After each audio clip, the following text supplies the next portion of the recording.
Breaking news. Ito pala ang paliwanag dito. Grabe, ang laking pera pala ang pinag-uusapan dito. Pangulong Bongbong Marcos at ang kanyang administrasyon. Viral matapos gumawa ng nakakagulat na desisyon? OMG! Dito mo talaga makikita kung gaano ang malasakit sa taong bayan ng Marcos administration kaya naman gustong gawin ito. Masambit ko lang mga kababayan, ang mga kumukontra dito sa panukalang ito ni PBBM ay ang mga hindi pa alam ang totoong kwento.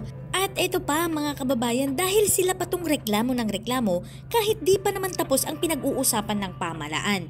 Kaya naman mga kababayan, dapat talagang mapanood itong video na to para malaman ng lahat ng mamamayang Pilipino ang totoong nangyayari sa ating bansa.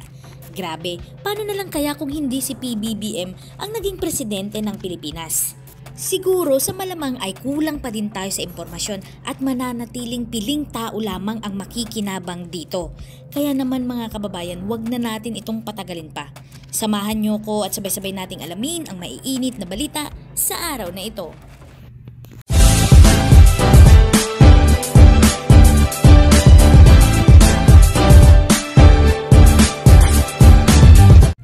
Usap-usapan ngayon sa social media ang paglilipat ng sobrang pondo ng PhilHealth na umabot na sa 51 billion at magiging 203 billion pagkatapos ng taong 2024.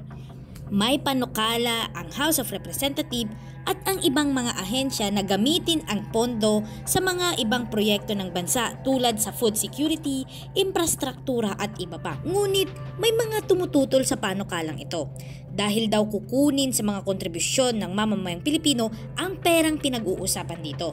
Kaya naman mga kababayan, nagpaunlak ng isang exclusive interview si Finance Secretary Ralph Recto upang maipaliwanag ng mabuti sa lahat ng taong bayan kung saan nanggaling ang pondo at kung saan ito pupunta at kung saan ito gagamitin. Ito lang ang masasabi ko mga kababayan, hindi ito gagalawin o gagawin ang pamalang Marcos kung hindi ito pinag-isipang mabuti.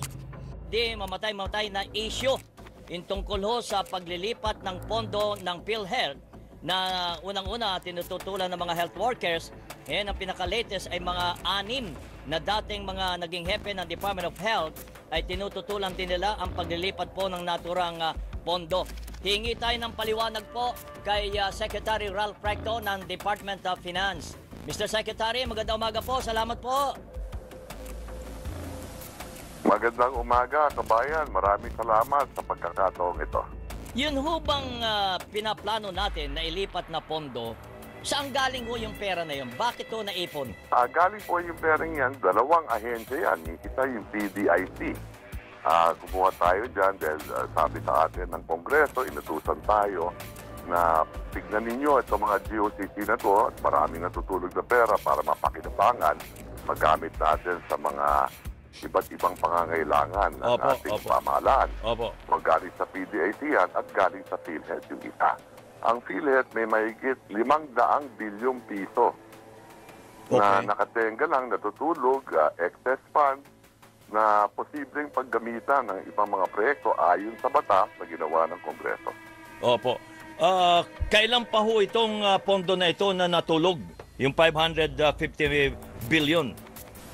Alam mo, maganda dito ngayon, mas naunawaan na ng maraming pera ang PhilHealth. Yun. Okay, kasi nung araw, hindi nila akalain na ganyan karaming pera na pala ang PhilHealth, no? So ito, nag-umpisa to noong panahon ng pandemya na lumalaki ang kita ng PhilHealth at hindi naman ginastos yung pondo ng PhilHealth para sa pandemya, no? So ito, lumaki ito, nag-umpisa to na taon-taon, lumalago at sa ngayon, itong taong ito, nakikita pa ang PhilHealth na mahigit 61 billion pesos. Magiging 550 billion by the end of the year. Ang reserve, ang gastos nila sa isang taon, more or less, mga 160, 170 billion. So, more or less, pwede to para sa mga 3 taon pa. Opo. Eh bakit daw hindi gawin i-increase ang benefits ng mga miyembro ng PhilHealth sa pamagitan ng pera na yan na napakalaki? Yes, magandang tanong yan, kabayan. Sa katunayan, sa taong ito, lahat ng case rate, lahat ng sakit Mahigit 9,000 yan. Opo. Sa bilang ng PhilHealth ay dadagdagan ng 30% ayon sa utos ng ating Pangulo. Okay. Dagdag pa dyan, halimbawa, just give you one example, yung breast cancer. Sa ngayon, 100,000 ang benepisyo dyan, na tinutulong ng PhilHealth dyan, magiging 1.4 million ang ayuda ng PhilHealth sa mga miyembro nito. Ang miyembro nito ay lahat ng Pilipino. At tandaan natin yung ating, dahil sa utos ng Kongreso, ang kinukuha lang natin dito, ang dineremit lang ng PhilHealth dito, hindi galing sa bayad ng mga miyembro ng PhilHealth, kundi hindi na gastos sa pera na binigay ng pamahalaan sa PhilHealth. Yun. Ang iniisip nila, yung pera na yan ay galing sa kontribusyon ng mga miyembro na hindi ginamit ng PhilHealth. Hindi po. Ito ay galing sa subsidiya ng national government sa PhilHealth na hindi nagastos ng PhilHealth. Yun, okay. Subsidy galing ng gobyerno ho? That is correct. Tama po yun, kabayan. Okay. So, nasa na ho ngayon ang pera, Secretary? So sabi ko nga, walang masasaktan dito. Nasa treasury, nasa kagawaran ng ingat yaman. Okay. At kapag nasa Treasury Secretary, so pinag-iingatan natin na to. Lahat ng ahensya ng pamahalaan ay pwede na makinabang dyan, hindi lang PhilHealth. Tama po yun. At yung iba dyan ay para sa kalusugan din. Yung unang 20 billion na binigay nga pala ng PhilHealth, ginamit natin yan pambayad sa utang ng gobyerno sa mga health worker. Yun. Na pinangakuan noong panahon ng pandemya na bibigyan ng alawan. At ang binayad natin dito, mahigit 27 billion. So 20 ang binigay nila, binayaran natin 27 billion. Okay? Sa loob ng 2 taon, dahil trabaho natin ko sa Department of Finance, na maghanap ng pondo para mabayaran yung mga health workers natin na mahigit 10 milyon, na mahigit 120 billion na ang nababayaran natin sa panahon natin ngayon. Okay. So, wala. Yung mga pinipilit na ang pera na yan ay dapat gamitin ng PhilHealth, wala ho sa katwiran pa yon. Nakikinig naman tayo sa lahat na nagsasalita, no? Nakikinig tayo sa mga medical practitioners natin, nakikinig tayo sa mga kumukontra, pinakikinggan natin ang Kongreso, lahat pinakikinggan natin dahil ito'y ayon sa ating demokrasya. Diba? So, tayo naman, sumusunod lang tayo sa batas na pinasa ng Kongreso, itong budget law natin ngayon, budget bill natin o budget law natin, Appropriations Act of 2024. Nakapaloob doon yung utos ng Kongreso sa Department of Finance na repatuhin, pag-aralan itong mga ehensya ito dahil maraming ang perang natutulog dyan na dapat pakinabangan. No? Alam mo, iahantulad ko rin to, kabayan. Halimbawa, maraming krimen sa kalsada. Okay. At merong mga pulis na natutulog. Halimbawa lang General Headquarters, hindi ho ba dapat i-deploy mo yung mga pulis na yan na natutulog lang? Halimbawa, doon sa lansangan kung saan may krimen. So, iyahalantulad ko rin ito. No? Ito naman yung pondo ng gobyerno, natutulog lang. Dapat pakinabangan sa dami ng pangangailangan ng 115 million na Pilipino. No? Hindi ko naman nais dagdagan yung utang ng ating bansa. May programa, may plano tayo dyan para pabawasan yan. At hindi rin nais natin dagdagan ng buwis pa ang mamamayan. Kaya pinagkakasya natin yung pondo ng ating pamahalaan. Trabaho natin yon. Ang gastusin ng pamahalaan sa isang araw, 15.8 billion a day. Ang revenue natin, nakokolekta natin, 11.8 billion a day. Ang inuutang natin sa isang araw, 4 billion a day. Pinalalago natin yung ekonomiya para magbigay ng trabaho sa mamamayan at mabawasan ang kahirapan. So mahalaga dyan, yung financial management ng ating mga resources. At pag sinabi natin nagpasa tayo ng budget na 5.7 trillion, halimbawa, hindi ibig sabihin na may pera tayong naka-imbak, nasa bangko na may 5.7 trillion. Kinokolekta natin yan araw-araw. No? At cash management yan, mahalaga yan. Natutunan natin yung mga ngailangan ng mga kababayan natin na nakapaloob sa budget naman ng ating pamalaan.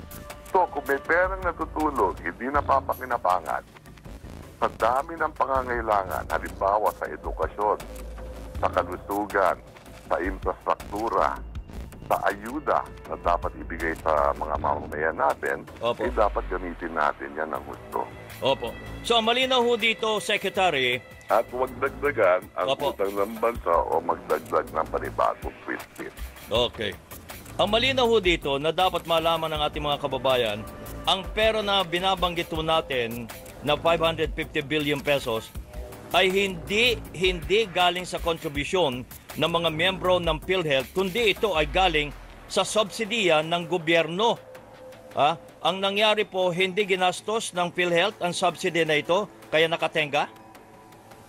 Tama po yun. So, wala ho tayong nilalabag. Tama po yun. Wala tayong... wala. At nakasabi ko nga, sapat ang pera ng PhilHealth. Wala ho tayong nilalabag na sasalig ang batas nito.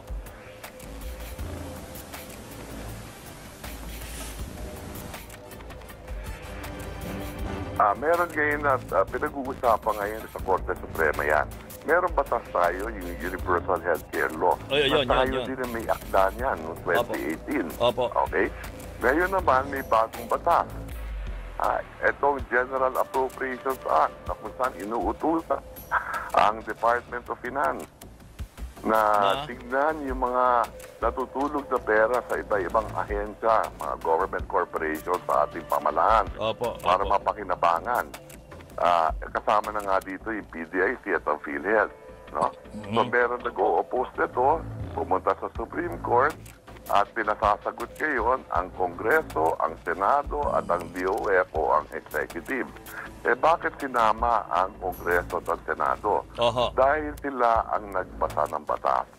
Respetuhin na lang natin kung ano ang desisyon ng Supreme Court. Pag sinabi sa akin ng Supreme Court, itigil mo yan, ibalik mo yung pera, o sabihin ng Kongreso, magpasa sila ng bagong batas at sabihin nila na itigil yan, ibalik ang pera, o ano man, susunod tayo dyan. Opo. Pero ano magiging resulta ho niyan? So sa halip na maraming Pilipino ang makinabang, not only yung member ng PhilHealth ay magiging exclusive na lang sa PhilHealth? Kaya nga, hindi lang exclusive, hindi natin mapopondohan yung ibang mga proyekto, programa na nakapaloob sa budget. Yun. Okay. Kung hindi, umutang tayo ng dagdag. Utang na naman. Palagay ko, dapat hindi na tayo magdagdag ng utang. Opo. Okay. Maraming salamat po, Secretary, at magandang umaga po. Maraming salamat, kabayan. The Secretary Ralph Recto ng Department of Finance.